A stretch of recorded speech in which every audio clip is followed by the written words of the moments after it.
So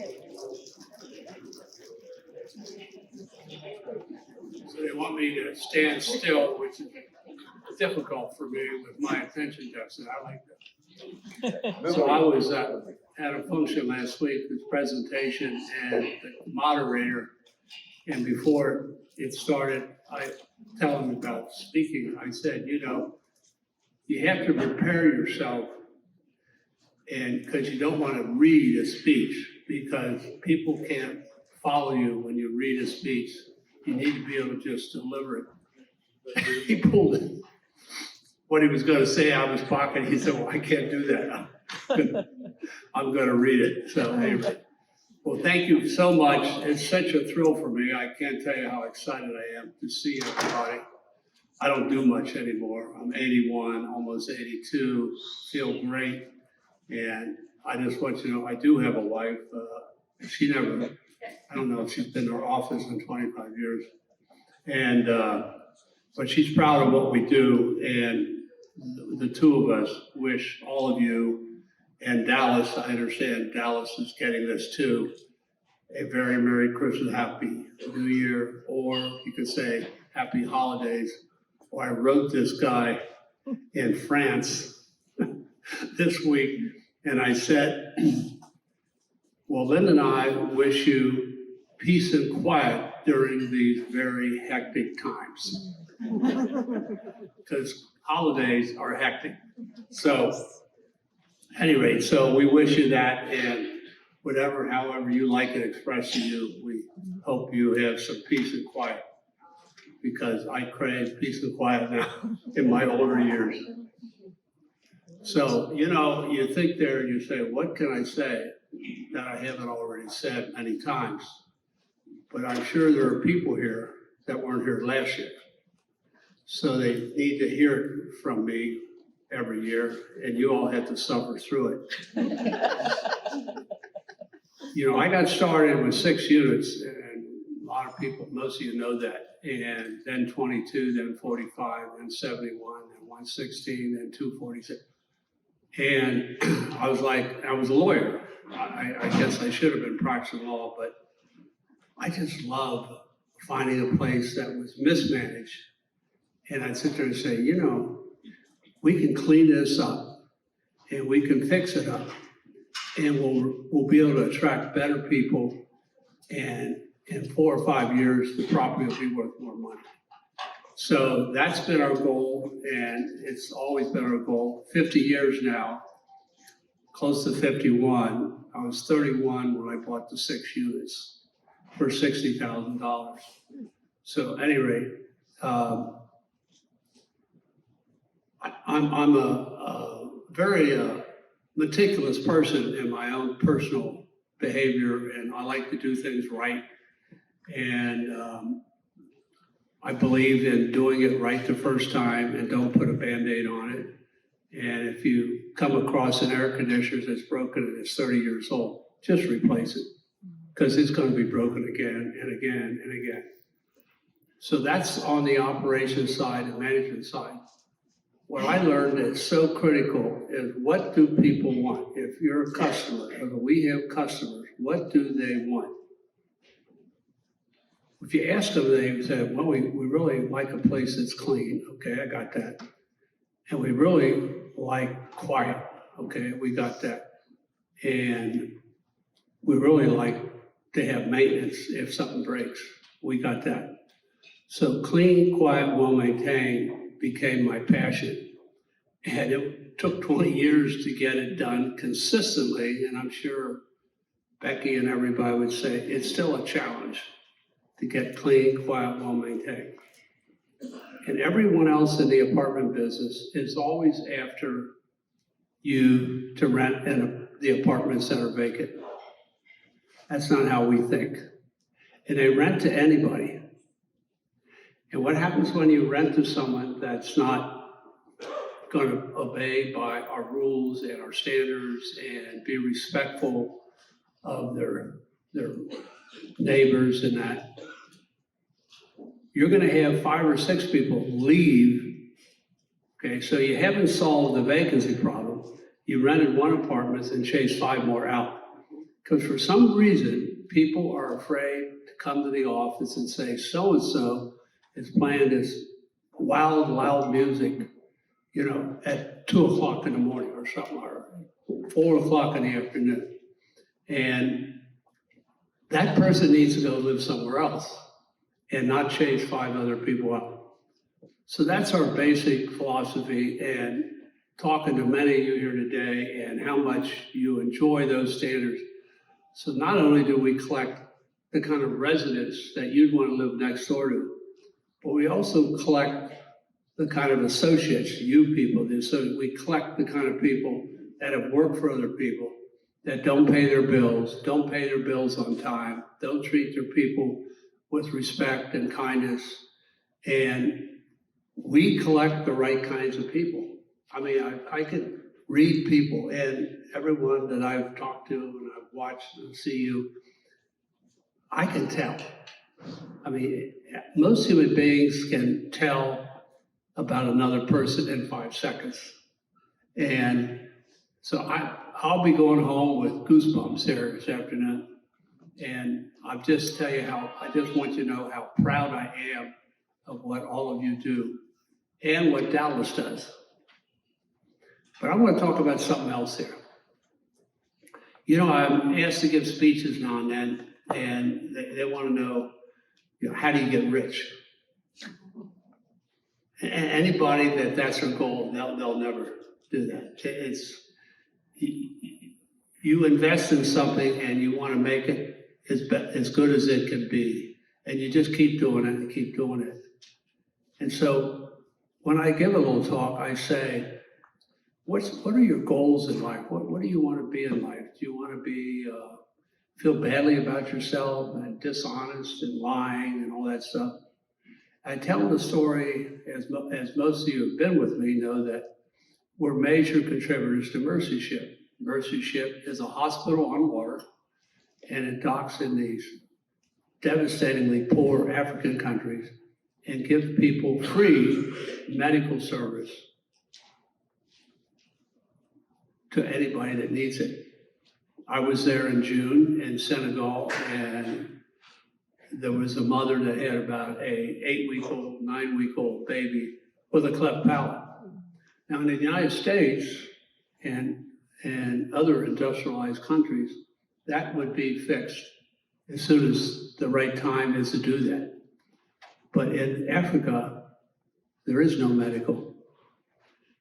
So I tell them the story that all the people on the ship are volunteers. They give up their personal life. That was when I was in Benin, Africa in 2017. There actually was a nurse there from Good Sam Hospital, where I was born. And they give up their personal life. They go over there and live on a ship. These countries are poor. There's no bistro to go to. There's no place to go after work and have dinner or have cocktails or whatever you drink, Coke. And they really make a tremendous sacrifice. And then on top of that, they actually have to pay room and board. And they have to pay all their transportation costs. I say, God almighty, how unbelievable. Well, you know what I found out? They're the happiest people I've ever met in my life, because they're actually doing something with their life and helping others. And so when I give this talk, I'm saying, what's your goal in life? Your first goal should be to feel good about yourself.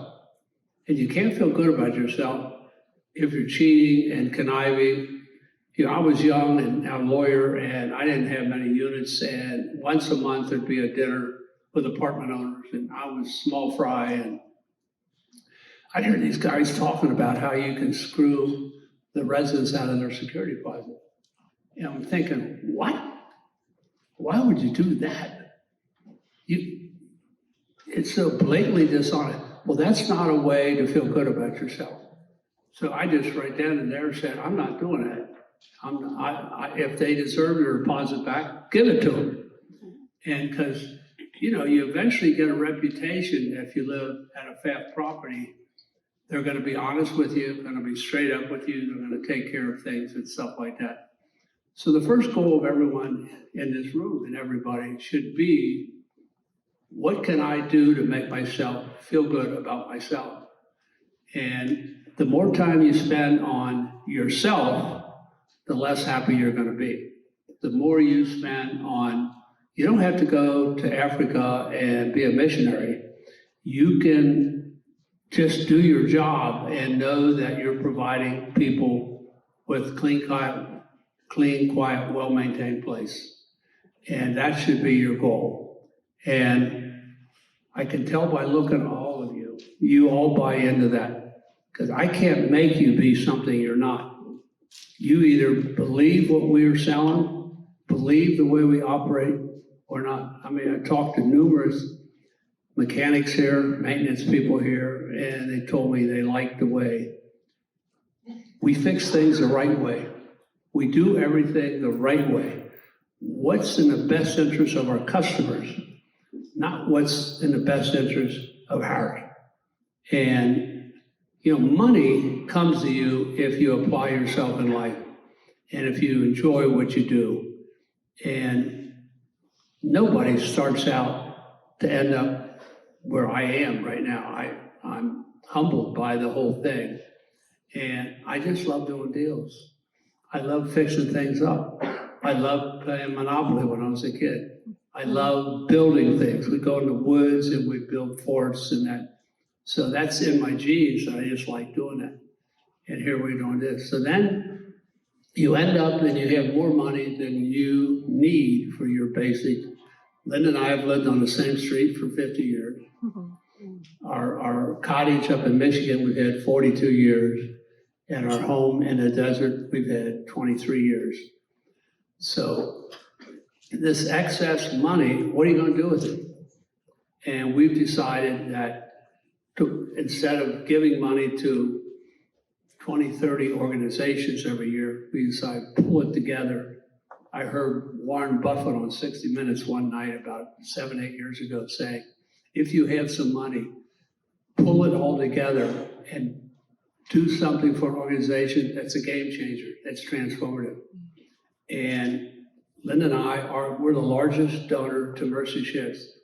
And the founder of the greatest human being I ever met, Don Stevens, and he calls it my ship because we made a major commitment and that allowed them to raise the rest. And it's not my ship. And I don't never think about that. All I think, like Don, all he thinks about is how do we get that little girl fixed? That's the goal. That has nothing to do with you. And so that's what we're trying to do. So I know you all have, I can tell by talking with you that you're reasonably happy people. So that means, you're not chiseling people, you're not stealing, you're doing what's right and you feel good about yourself. And you work for a company that has standards of integrity and that. How did I get there? In 1986, we bought 9 properties, think of that. And this guy came from California, Jerry Grundhofer, and was CEO of First National Bank, which is now U.S. Bank, after many mergers.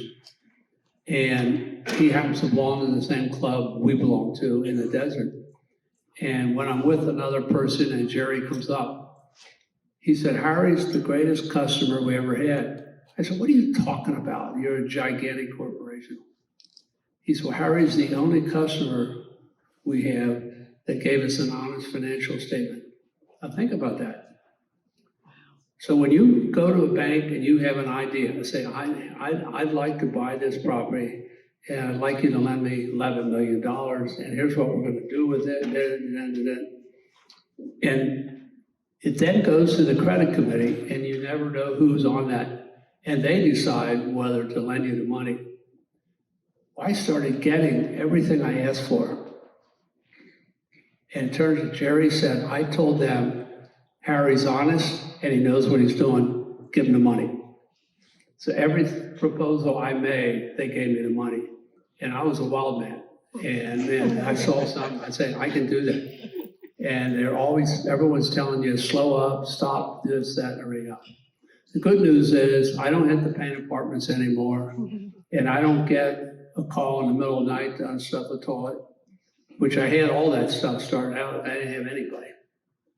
And it's really fun for me. I know all this stuff is being done the right way. And I'm just so proud of all of you and how we created this. It's just incredible. So I hope I've given you some inspiration, and be proud of what you do. You know, people say, well, you've got a lot of money. I say, Bill Gates has got a lot of money. I don't have any. And so I'm just so proud of you all. And Dallas, I'm proud of you. And we sold 3 properties in the last year or so. And that was because I needed some money to pay off some donations, like the zoo, Mercy Ship, and a few other things. But now we're done. And we're going to be the way we are. You never know, something might come up that we can buy. So, but right now, very content with what we have, and we're just going to keep doing this every year. I had a great physical. The guy said I have a body of a 50-year-old. Well, my hip hurts, my back hurts, I've got eye problems, sinus problems, teeth problems, hearing aids, but I'm healthy. So thank you very much for everything you do.